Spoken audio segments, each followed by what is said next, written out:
Alright guys, so for today's video we're going to be doing an introduction to graph style book folding patterns. If you are brand new to book folding, this is going to be a great place to start, as graph patterns are a lot easier to learn and use than table style patterns. But also, if you've been using table style patterns or have been book folding for a long time and are starting to get curious as to what graph style are, or been hearing about them and want to try them but are scared, this is going to be a full breakdown. This is not going to be a fast video. This is going to be a really in-depth video. But if you're looking for a bunch of tips and tricks, if you are looking on starting this craft or whatever the case may be, this is going to be your deep dive. So let's get into it. So the first thing that we're going to be talking about is what is a graph pattern. Now, when you talk about book folding patterns, you're going to have two styles. You're going to have table style, which is the more common, I would say, at this point, but they're starting to get phased out a little bit now that graph patterns have kind of entered the game. Now, graph patterns originated years and years and years ago. People used to use things like Word and Excel to make graph style patterns, but they weren't really editable, which was a problem because you couldn't get really the level of detail that you wanted to out of them, and they weren't crazy user friendly when it came to like having your page counts on there, being able to create cover pages. So now that there are programs out there like Wonderfold that do the graph style patterns, they're starting to gain a lot more traction. Now, to kind of go over what they are. So the table style pattern is exactly what it sounds like. So it's going to be a pattern that is a numerical form in a table format. So like you can see here, you're going to have something that looks a little bit like this. Now, depending on the program that the pattern maker used to create the pattern, the format of this might be a little bit different, okay? You might have different columns, some of them might be color-coded or whatever the case is. But essentially, you're going to have a table of numbers, hence why we call it a table style pattern, okay? Now, these style pattern, we're not going to focus on today, but just to give you a brief overview, the way that these are done is you take your book and you actually measure from the top edge of your page, and you use a metric style ruler and you measure down the page and you place a small tick mark at every single one of these values. And that's how you mark your pattern. So you actually have to use a ruler and physically measure all of these points, which is not only very tedious, but these marks are only as accurate as your ruler is, or as you can measure, okay? So that's a table style. So the graph style pattern, instead of having a table of numbers that you measure, is actually going to be an expanded form of whatever image it is that you're trying to create. So the image itself is stretched across a whole bunch of lines, and it creates this kind of graph-like or grid-like style pattern. So instead of taking your ruler and measuring down to those numerical table of numbers, you're actually going to be lining up your page with these long grayish sort of lines, and everywhere that you see one of these black lines, or in some case colored lines, depending on your style of pattern, you're actually going to place a tick mark at the top and bottom of each one of these lines. So instead of having to measure, it's actually put directly in front of you and lined up to your page. Okay, so let's talk pros and cons of both kind of styles here. Let's compare and contrast. So with the table style, as I was saying, you have to physically measure them, which means that not only is it going to take you a lot longer because you have to physically find the number on the ruler, and when you start getting into complex folds, there can be sometimes 10 or 12 different marks or more on every single different page. So if you're having to go down your ruler and find all of those marks, it's very strenuous, not only on your eyes, but on your brain. So it takes you a little bit longer to physically do that. With the graph style, they're going to be a lot more fast because you are lining up that page, and then you're actually just kind of mindlessly going through and marking your actual image as opposed to those numbers. The other nice thing about a graph pattern is they're going to be a lot more accurate.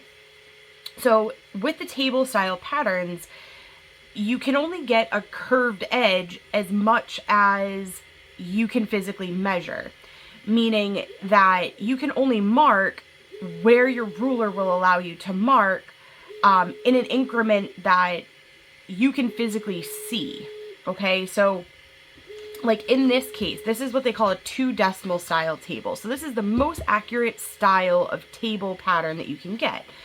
Meaning that you have, for instance, on this first page, you have a mark at 17.6 centimeters and 17.65 centimeters. So most metric rulers don't actually have a spot for 17.65. You would have a centimeter ruler and you would have a 17 centimeter mark, and then you'd have small millimeter marks in between 17 and 18. You would then find the 17.6 millimeter, and you'd have to kind of try to shimmy your way in between the 17.6 and 17.7 centimeter mark to then make another mark at 17.65. Now there are some high precision rulers that do have these 0.5 marks, but again, it's just very strenuous on your eyes and your hands and your brain to have to figure all of that out. And it does start to kind of become second nature a little bit the more that you do it. But that's as precise as you're ever going to be able to get with a measurable table style ruler. So if you're trying to create a curve, instead of having like a jagged kind of line, because that's how you can physically measure, you can only measure in 0.05 increments on a ruler.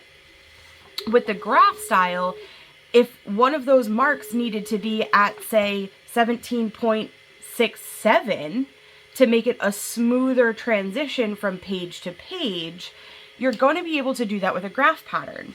Because instead of having to physically measure the page and measure down with a ruler, that mark or that curve would just appear at whatever that 17.67 dimension would end up being. So it's just a lot smoother. You get a lot less steps within your pattern and within your final image than you would with a table style pattern. So the last kind of pro that I want to talk about, again, it's not only easier on your eyes and your brain and all these things, but I find it physically easier to mark these patterns. A lot of times the high precision rulers are pretty heavy. They're thick, they're usually made of metal, they have all these slots in them. If you get a really good one, it has like a heavy T part that like butts up to the top of the page. And it's a lot of physically moving parts.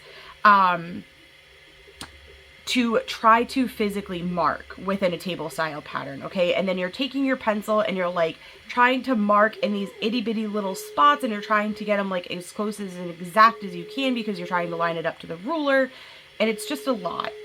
With the graph style patterns, this is your pattern. So this single page or a single page of this pattern is physically what you're holding on to. Now, we're going to get into some tips and tricks on how to make it even more ergonomically easy for you to hold your pattern and different tools that you can use to physically hold it even easier. But essentially it's a sheet of paper, right? So your eyes are going to thank you because you're not trying to find those measurements, but your hands are going to thank you because you're not physically moving around multiple tools at one time a lot of times that are heavy and bulky to deal with. So let's talk cons of the graph style. If you are somebody who does not own a printer, this is going to be an issue. So because these are an expanded image, you are going to have to physically print out these patterns. So if you are somebody who doesn't own a printer, this may not be an option. However, they do make tablets now, like the Kindle style or iPads or whatever, that I have seen some people use, and I know a lot of people that actually like them a lot for book folding for these graph style patterns. But the caveat here is that it has to be big enough to fit whatever height book that you're doing. Okay, so because we're physically lining up the lines of these patterns, which we'll get to in the later part of this video, how we actually mark them, but just know the screen of your tablet needs to be as tall as the height of whatever book you're using. So in this case, this is a 23 centimeter height pattern, which again, we'll get into. But the height of your tablet needs to be at least that tall, okay? Or you're going to need a printer in order to print out your pattern. So if you're somebody that doesn't have access to either of those things, then with the table pattern, you could bring them up on your phone or bring them up on your computer, and you could physically read these numbers and then mark your book from a screen of some sort, okay? So that would be the con. That would be the downside to doing these, is if you didn't have access to either of those solutions. All right, so let's dive into graph style patterns specifically. Let's start breaking down these patterns. So the first thing that we're going to look at is kind of our cover sheet here. Okay, now every single pattern, typically regardless of whatever pattern maker that you are getting your pattern from and whatever software they use, typically it's going to have some sort of cover sheet. This cover sheet is very valuable to you. It's going to give you all of the information that you need in order to complete this pattern. It's going to have a title. It's going to have typically who it's made by, some sort of preview image, whether it's a photo of the finished book or a preview of the like vector style image that they use to create the pattern. And then it's going to have some additional information listed somewhere, typically the fold type, the total number of pages that it's going to take to complete this book, the book height in centimeters that you're going to need. This is a typical minimum height requirement. Sometimes they'll include the number of folds within this particular pattern, and then again, either the pattern software that they used, who made the pattern, different things like that. So if you purchase a pattern from me, there's a few things that you're going to notice. When I title my patterns, I put the name of the pattern, and then you're going to see two numbers, typically with a dash between them. The first number, the larger number, is always going to be your total page count. So this is an awareness ribbon. Here's the image. This is going to require 219 pages, which again, you can look down here, total pages 219. This is the number of numbered pages. So within my folds and within my patterns, this number is never going to get doubled. All my patterns are done with numbered pages. So when you flip to the back of your book, you are going to need a book with at least 219 pages to complete this pattern. The next number is going to be the height of your book. Now, I tend to leave a buffer at the top and bottom of my images, which I have other videos on. If you're looking to change typically, you know, the height of your book and things, there are ways to calculate that. But this is typically going to be your height requirement for the pattern that's done the way that it is created, for your image to be centered in your book. So if you want it centered top to bottom, this is the height that your pages of your book are going to need to be in centimeters. So 23, so right here, book height, 23 centimeters. Okay. It's going to be a graph style pattern. I always put whether it's a graph or a table. And then the orientation of your pattern. Now this is something that's going to be specific to graph style patterns, that you're not going to get with a table style pattern. So there's two different versions of graph style. You have spine away, and you also have spine in. Now, the way that the program that I use to make these patterns, which is Wonderfold, titles these, is actually the spine in is also known as a top of page to left. The spine away is known as a top of page to right.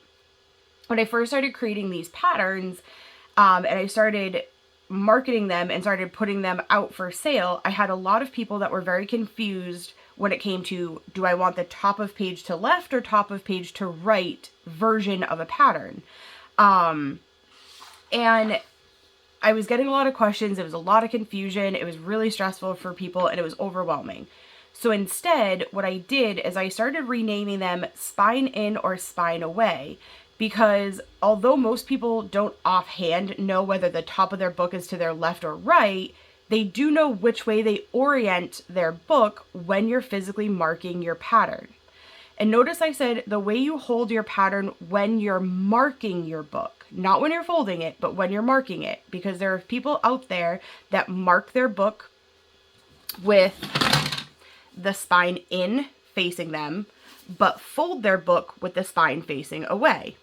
So you are going to want to print the version of the pattern that you're purchasing. And if you're getting it from me, you always get both versions. So you're going to print the version that corresponds with the way that you physically are most comfortable marking your book. Now, if you're new to book folding, that's going to depend on what you decide you're most comfortable. Print both, try both, not a big deal. But the spine of your book, if you're somebody who folds it with the spine in toward your belly, you're going to print the spine in. Spine away from you and the page is opening toward you, you're going to print the spine away. Okay? So again, spine in is top of page to left. Spine away is also known as top of page to right. There are other designers out there that maybe may not label spine in and spine away. I just try to make them as most user-friendly as I can for you. Now, with all of that said, I am going to put a small little caveat here as well. There are lots of ways to do these patterns as far as actually physically folding them and physically marking them. There is a tool that I'm going to show you later on in this video called a graph clip. This is going to allow you to easily line up your patterns with your book in a very consistent manner. The way that I have designed the graph clips, this specific tool that you can use to help you, it does not matter which way you mark your book, whether it's spine in or spine away. In order to use these clips, you are going to need to print the spine in version. They only work with the spine in version. This does not mean that you can't mark your book with the spine away from you.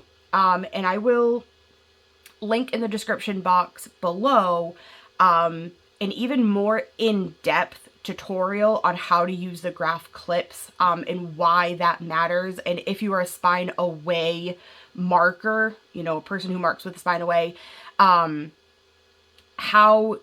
to do that. It's very simple. It's very easy. It's not like, you know, some crazy thing. But the caveat would be, if you were going to use a clip, a graph clip, you have to use the spine in version because of the way that the clips are sized and created and manufactured. Okay, so if you are not going to use the clip, and I'm going to show you how to do both ways, with and without the clip, but if you're not going to use it, print the one that corresponds with the way that you fold, or with the way that you mark, with the way that you mark. If you're going to use the clip, you have to print the spine in order to get them to line up. Okay? The last thing that I want to talk about on the cover pages, and this kind of goes for every page of your pattern, something else that I do with mine is I always put the title of the page down at the bottom, or the title of the pattern down at the bottom of the page. That way, regardless of what page you're on, page 2 of 4, you have, again, the same thing here. You have the title of your pattern, the page count, the height, the type, and the orientation of your pattern on every single page of your pattern. If you happen to get these mixed up, if you happen to, you know, kind of get them out of order, or you get multiple patterns mixed up, or you lose this cover sheet for some reason, at least the bottom of your pattern, you're always going to know exactly what the pattern is. Sometimes you can tell by looking at the image itself, but not always. So it's nice to have all of the information down here at the bottom, so you always have access to that information. So the last kind of thing that we're going to talk about when it comes to the actual format of these patterns is going to be the way that they have to get printed. So once you buy your pattern, you're going to download it onto your computer. You're going to decide which orientation you're going to want, whether you're spine in or spine away.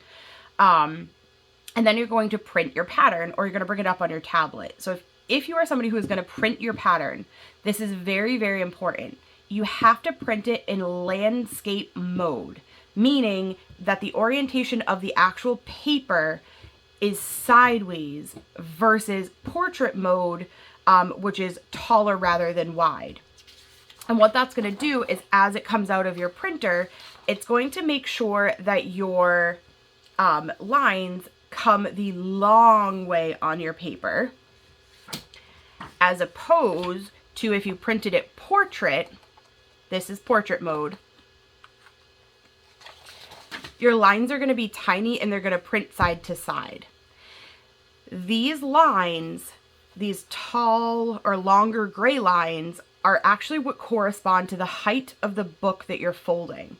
So if they go this way, your image is not going to be ratioed correctly for your book. So this is a no-go. If your pattern prints like this means you printed it in portrait mode and you need to get rid of it. Okay? Very important. Height of book needs to correspond to the height of these lines. So if I were to take a ruler and I were to measure from the end of this gray line to the end of this gray line, because this is set as a 23 centimeter height pattern, that line is going to measure 23 centimeters.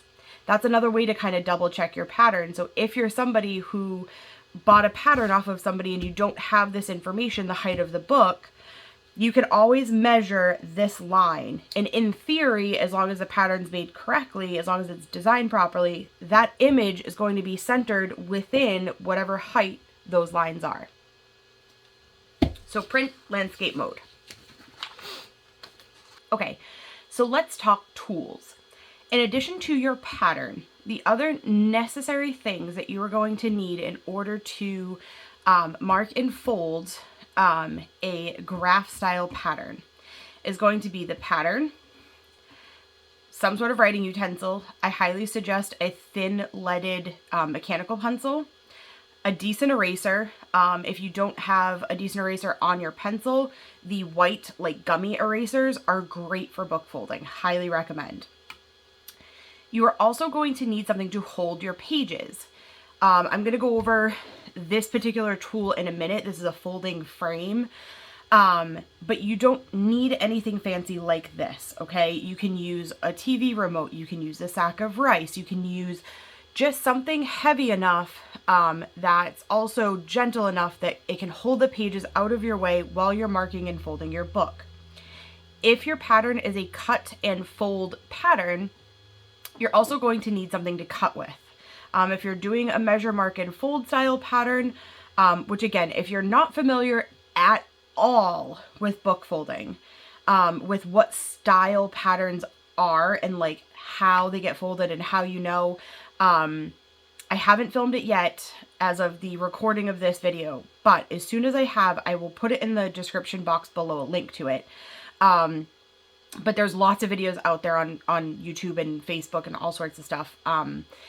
But if you're not familiar at all, I highly suggest going to check out a different video in conjunction with this one after on all the different types of folds. But if you're doing a combi fold or a cut and fold or something where you're going to need to physically cut your pattern, obviously you're going to need something to physically cut with, right? So you have all sorts of different stuff. My Cricut scissors work great. These are like spring-loaded. These are Fiskars brand, but spring-loaded scissors. People really love these. These are embroidery scissors. People also have great luck using these. They have this little notch here, which I love. So it really gives you something to kind of rest your finger on to line up to those small lines that we're going to be cutting. Or you can use some sort of craft knife. This one is a Fiskars brand. But X-Acto makes one. Expressions, which if you're here in the US is Michael's brand, they have a really nice one. If you're going to try the craft knife version of cutting, I highly suggest something with like an ergonomic grip. So something that's a little bit thicker. This used to have like a jelly grip on it, but I've had it for years and it's since destroyed itself. But I highly suggest not like a thin pencil-like X-Acto knife, because it's going to hurt your hands after a while. Your hands are going to get really tired. But again, whatever works best for you. So something to cut with. Okay, so pencil, something to hold your pages, pattern, and then something to cut with if you need it for a cut and fold pattern.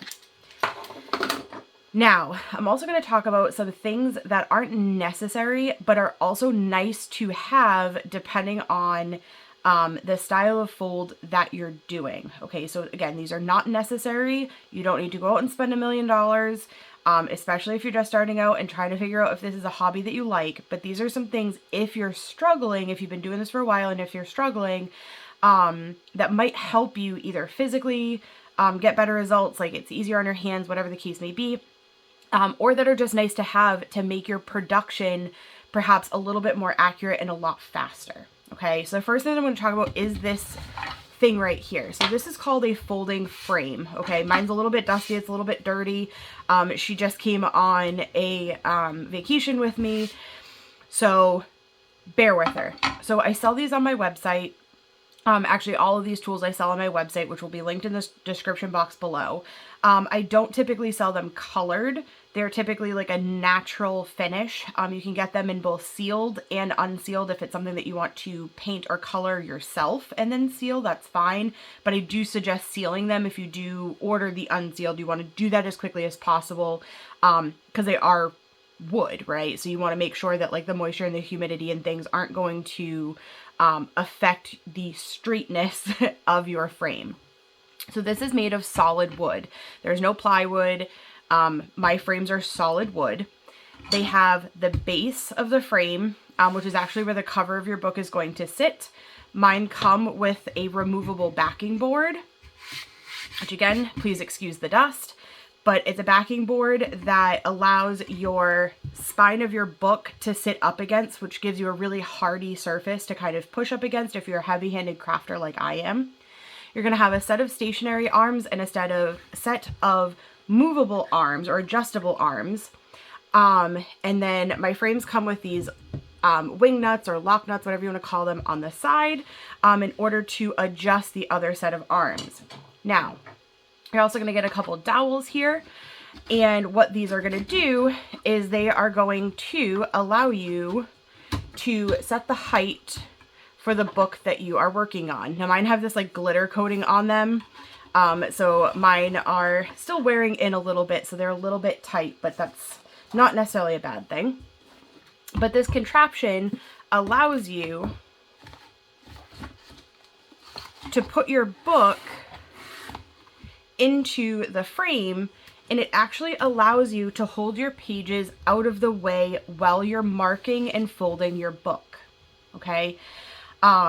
There's a whole bunch of different ways that you can use this frame.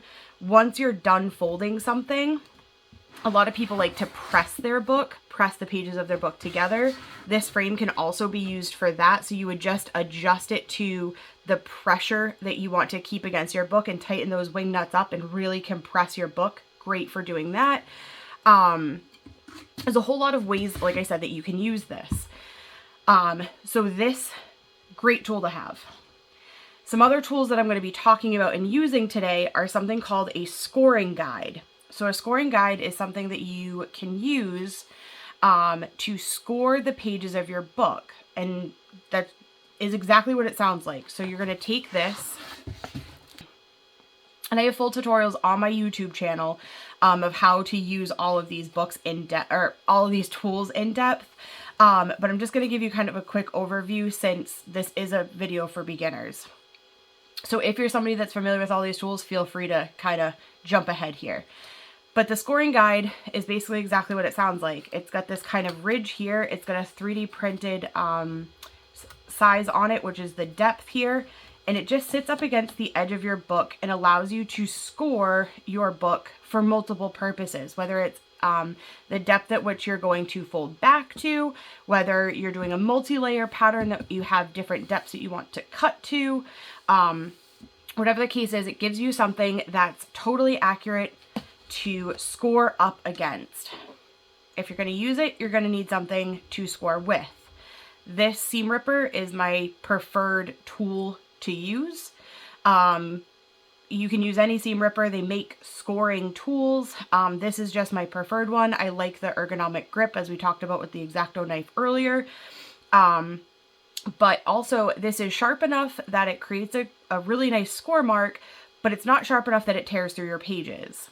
And essentially all you do is you would take this, you would take whatever depth scoring guide that you're using or want to use, because these come in all different depths, butt it up against the edge of your page, put your seam ripper down, and you're going to apply a small amount of pressure, and you're just going to literally score the page of your book at that depth.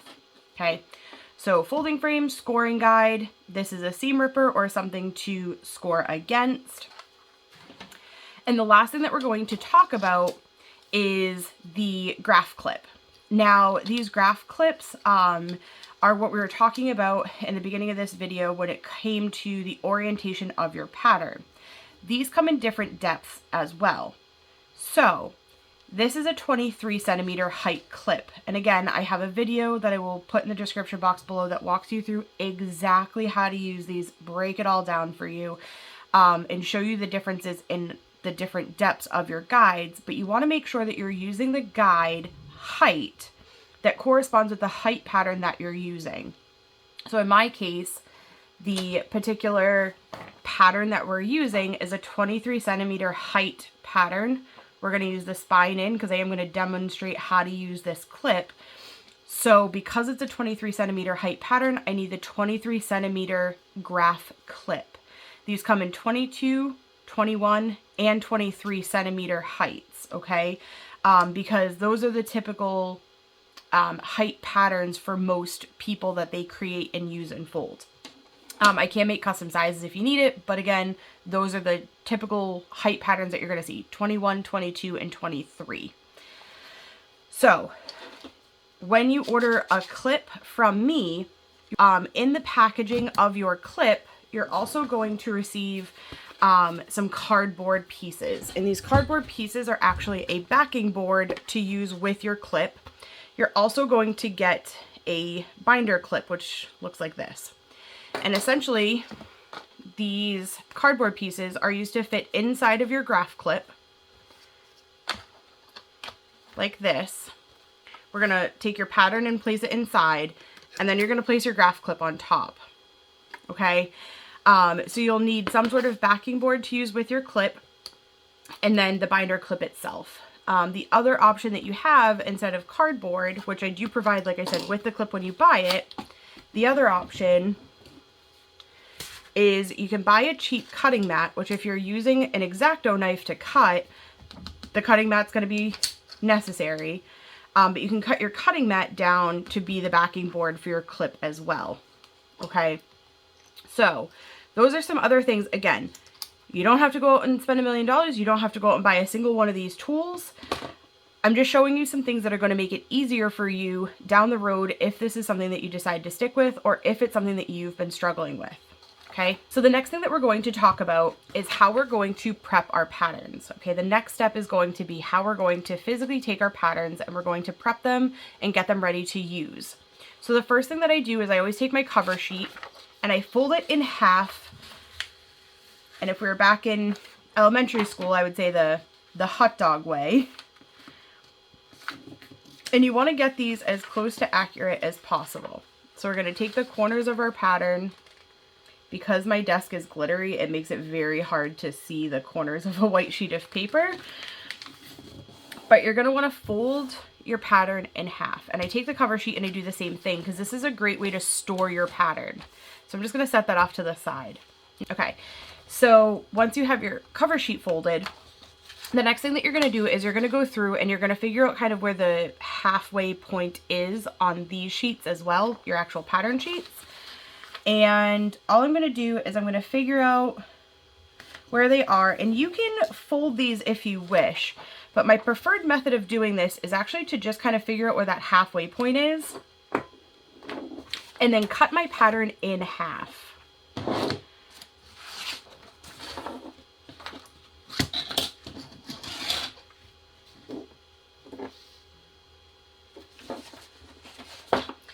You can just use a straight edge of some sort, or you can use scissors. But all I'm going to do is just come through and physically slice my pattern into 2 different pieces. And I'm doing this, again, the hot dog way. The reason that we do this is because the pattern pieces are actually too wide to fit all the way into the depth of your book to line them up to the edge of your pages if they're not cut or folded in half. If you fold them in half, that's one way to do it and totally fine. But if you fold them in half and you don't fold them exactly accurately, it does make it a little bit more difficult to get them lined up. So if you slice them in half, you're only fighting with one sheet of paper, which is always going to be square. So it just makes everything a lot easier if you slice them in half. And it's also a little bit lighter to deal with. So now I have my cover sheet, which is folded in half, which gives me a great place to store my patterned pieces. So now I can put a paper clip on this and stick it in a binder or put it in a drawer or whatever the case is. And all of my pattern pieces are going to be totally secure in here with my cover sheet that has all the information. I'm going to have a preview of my pattern image, which is great. And it just makes this super, super easy for storage purposes. Okay. So getting into the pattern itself. So once your pattern pieces are cut or folded in half, you're going to put your book either in your frame or you're going to use your sack of rice or whatever, and you're going to figure out your starting page for your pattern. So if you are not familiar with how to center your pattern within your book, I will also put a link in the description box below of how to calculate your start page. It's a whole separate thing, so go and watch that video. But once you figure out what your start page is, you're going to open your book to that start page and then pin all of your other pages away from your working area. Okay? We're going to pretend that this is page 1 of our book, and I'm going to start with the first page of my pattern, which has page 1 on it. Now, I'm going to show you again both with and without the graph clip. So it is very important that when you print your pattern, again, that you're paying attention to where this top of page is. So this is where the spine in and spine away kind of come into play. So I'm going to first demonstrate how to use these patterns without using a graph clip. Okay. So where your numbers are, where your page numbers are over here, is always going to directly correspond to where the top of your page, which is labeled here, top of page, where the top of your page is going to need to be. If you mess this up, your whole pattern is either going to come out backwards or upside down or whatever the case may be, and you don't want that. So your numbers here always need to be at the top of your page. And what I mean by that is the top of your book. So when you open up your book, you're going to take the front cover of your book, figure out your start page, pin those pages away from you or away from your working area. Okay, so I'm currently using this as spine away. The spine's facing away from me, but my spine in pattern, and I'm just going to demonstrate that really quick. But I need to make sure that when I'm using my pattern, that this is not how I'm orienting my pattern, because the top of my book page is here. Top of page, numbers of pages, top of book, it needs to go this way.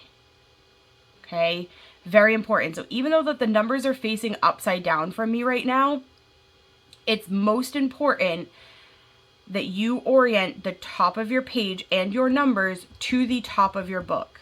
I can't stress this enough. I can't say it enough. I know it sounds repetitive, but I promise you, this is the most important part about folding these patterns, is getting this orientation correctly. Okay? So once you have your orientation correct, I'm going to take some sort of board. Again, if you don't have a graph clip, totally fine, but cut out a piece of cereal box, cut out a cutting mat, cut out something that you can clip your pattern to. This will make your life a lot easier. If you're trying to maneuver just a single sheet of paper throughout your book, this is going to get folded, it's going to get creased, it gets flimsy, it's going to hurt your hand. You want something with a little bit of meat to it in order to maneuver your pattern. And I'm just going to use a binder clip to clip the top of my pattern to my board. Okay. Now, what we're going to do is we're going to pretend that this is page 1 of my book. This is my start page, whatever that may be. It may be 39, it may be 4, it may be 12, maybe 1, whatever the start page of your book needs to be in order to center your pattern within your book. I'm going to take the page that I'm working on, I'm going to take my pattern, and I'm going to place it under that page. I am then going to line up either the top or the bottom of your page. If your book is the same height as your pattern, it does not matter which one you line up. If you are right-handed and you want to line up the right side of your page, go for it. If you are left-handed and you want to do the bottom of your page, go for it. Just remain consistent. So it doesn't matter if it's top or bottom, as long as they're the same height, but you have to remain consistent throughout the entire book. So whatever way you decide you want to do this, you have to remain consistent. So I'm used to lining up the bottom of my page. It just works out better for me because I maneuver it with my left hand because I hold my pencil in my right. Okay. So all I'm going to do is I'm going to take this gray line here, and because I'm lining up the bottom of my pattern, I'm going to line up the bottom of that line with the bottom of my page. I put a little bit of pressure here, and then I kind of use my right hand to slide the top of the pattern into place to meet that gray line. So now the edge of my page is lined up with the edge of that gray line, and I have this black dot here that is sticking out. Those are going to be my marks. That's how I'm going to know what part of my pattern needs to get marked. I'm going to take my pencil and I'm going to mark both the top and bottom, so both sides of that black mark. So if you're used to table style patterns, these would be your 2 marking points. These would be your 2 numerical points that you would have to measure to. So I'm going to take my pencil, I'm going to mark the bottom and the top of that page. It's probably a little hard to see on camera, but I just placed a small tick mark at both of those spots. I'm going to take my page and I'm going to tuck it up out of my way. Now, the other thing that I'm going to say that is a good habit to get into is once you're done marking your page, it's a good idea to place a small tick mark on your pattern so you know that you've marked that page. You can place the tick mark anywhere along that line that's comfortable for you. But a lot of times your book page and your pattern page numbers are not going to line up. So by placing that tick mark there, it just makes it a little bit easier for you to keep track of what page you've already folded or marked and which page is next to come. So again, I'm going to take my hands, I'm going to line up the bottom of my pattern because that's how I've decided to do it. I'm going to put a little bit of pressure with my thumb, slide the top into place. I'm going to place a small mark at both ends of that line and a small tick mark on my pattern. Now, you can take a few pages and you can mark kind of more than one page without moving your pattern. I don't suggest doing more than 3, maybe 5 physical sheets of paper at one time. The reason being, or placing your pattern under more than that at one time. The reason being is because when you stack paper up on itself, a lot of times when you get too many pages, they actually start to like lay out on themselves like this. Like, see how they start to fan out? So the more height that you have between your pattern and your pages that you're actually marking, the less precise your marks are going to be because those pages are going to lay out a little bit, and depth perception wise, it's going to be a lot harder for you to get those exact.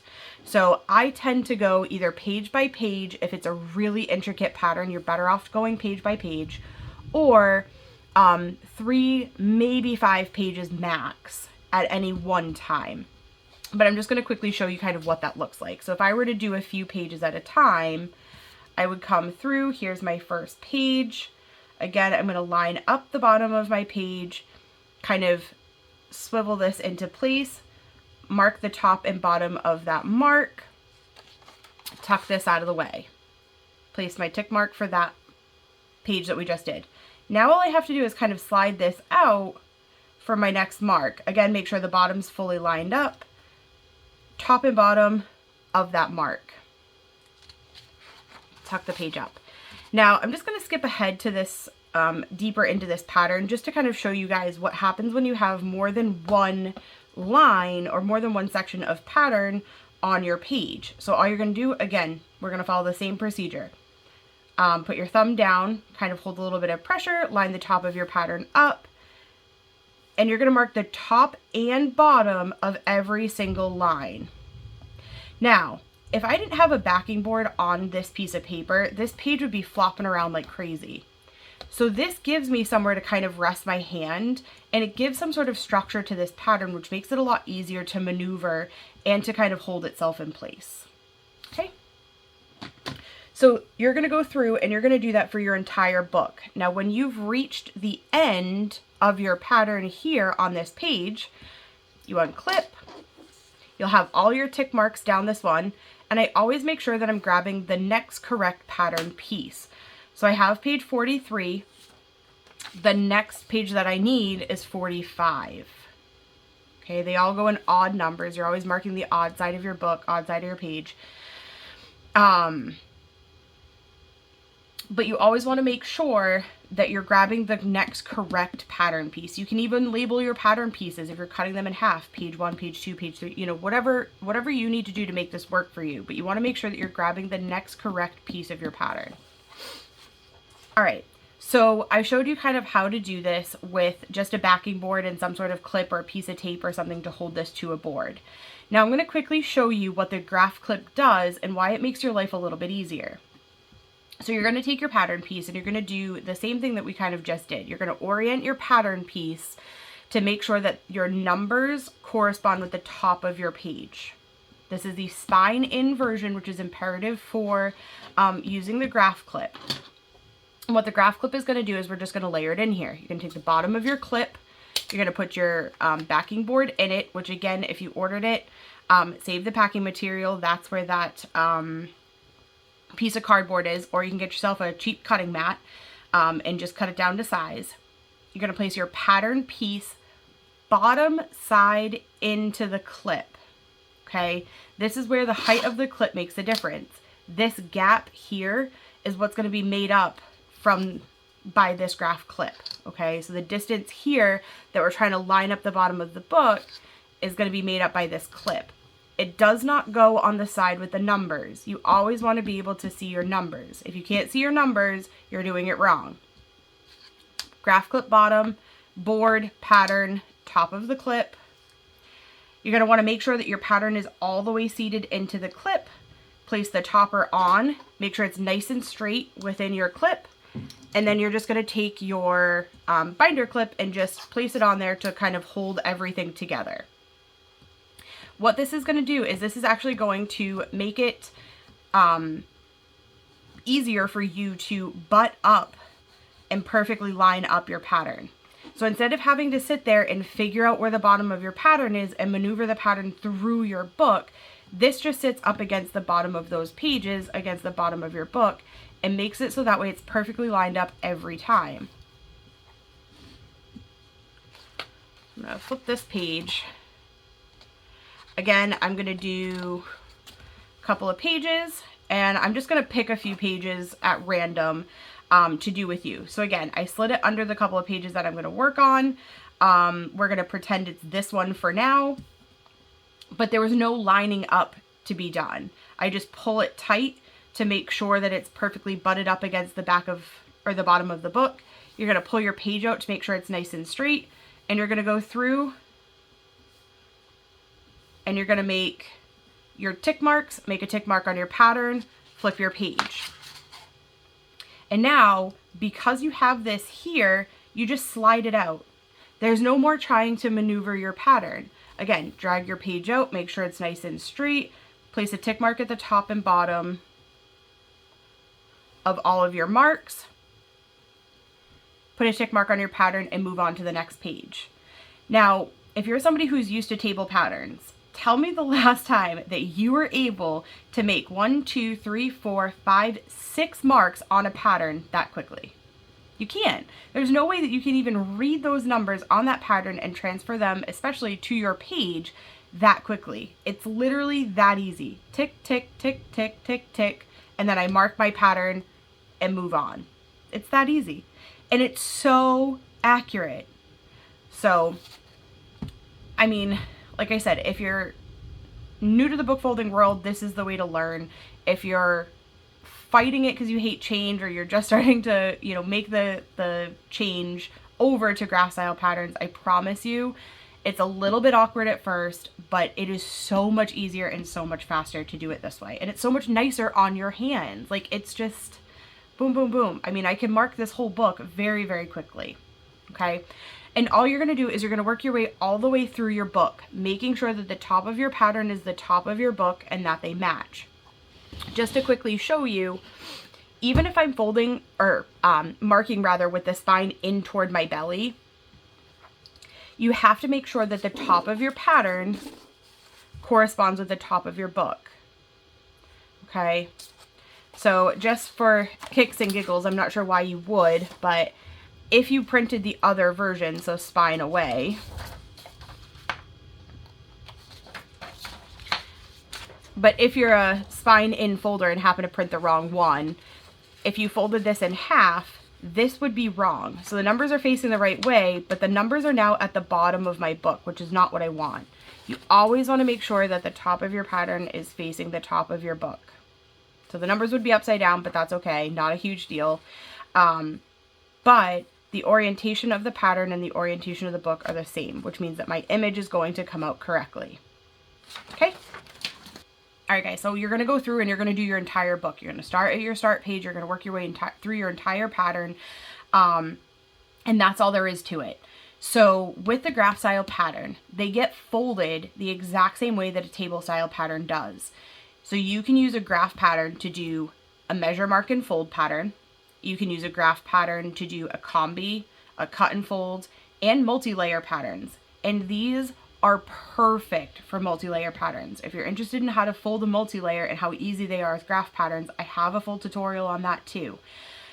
Just go to the YouTube channel and search for multi-layer patterns. It'll be there.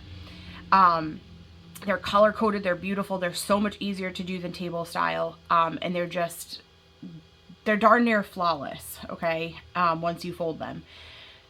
So I'm not going to get into how to physically fold these because every single style pattern is going to be different, and the way that you're going to fold the pattern is going to be different depending on the style that you want to do. Okay. So if you're doing a cut and folds, you'll want to find a tutorial on a cut and fold pattern. If you're doing a combi style pattern, you're going to want a combi style tutorial if you're new to book folding. If that is all gibberish to you, then again, feel free to check out the YouTube channel and I will walk you through all of the different styles of folds that are available out there. Okay. But I hope for those of you that have been either anxious to make the change or scared to make the change or hate change, or if you're just starting out, hopefully this helped you guys. Hopefully this kind of broke everything down in a really in-depth, comfortable way for you guys. So there's no like room for error, and it shows you guys just how easy they really are. Okay. As always, feel free to leave any questions in the comment section below. I do my best to go back and answer them. If you're looking for real-time information, then my suggestion is to join my Facebook group. I'll put the link in the description box below for that as well. That should be in the description box of all my videos, but it's a great place to get basically real-time answers. The ladies and gentlemen that are in that Facebook group are wonderful. As always, I'd appreciate it if you hit that subscribe button. It helps me to continue making these videos for you guys. And if you'd like notifications when I upload new content, feel free to hit the bell icon. That will turn on your notifications for this channel, so you will get an actual notification when I upload new content. I hope this helped you guys, and we'll see you in the next one.